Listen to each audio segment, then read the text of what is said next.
Matul il-lejl ta' bejn l-erba' u l-ħamis, Malta kkoordinat is-salvataġġ ta' żewġ dgħajjes b'total ta' 123 immigrant abbord li kienu f'diffikultà fiż-żona ta' tiftix u salvataġġ ta' pajjiżna.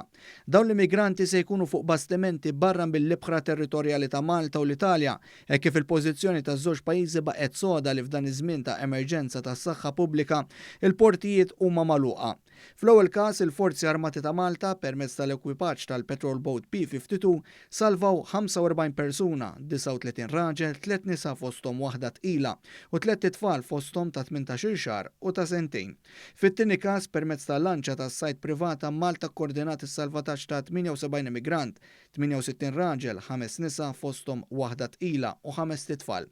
Fid-dawl ta' dawn iż-żewġ każijiet il-Gvern Malti kellu jitlob bastiment ieħor privat biex joħroġ 13 mil nautiku barra mill-Kosta Maltija u fuqu jiġu trasferiti 105 immigranti.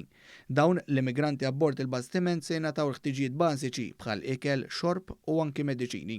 Intant il-Gvern se jagħmel eċċezzjoni waħda li jdaħħal f'Malta li trabi u tfal akkumpanjati minn ġenitur kif ukoll li nisa tqal li hemm abbord. Dawn jammontaw għal 18 persuna.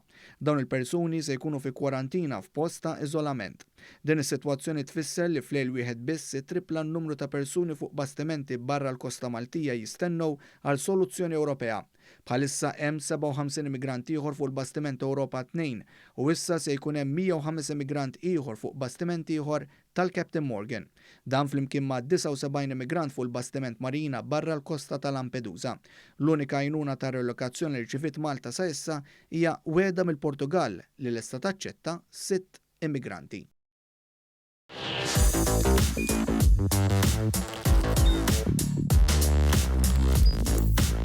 Idħol fuq one.com.mt u hemmhekk tista' tara l-programmi kollha li jxandru fuq One permezz ta' One Play.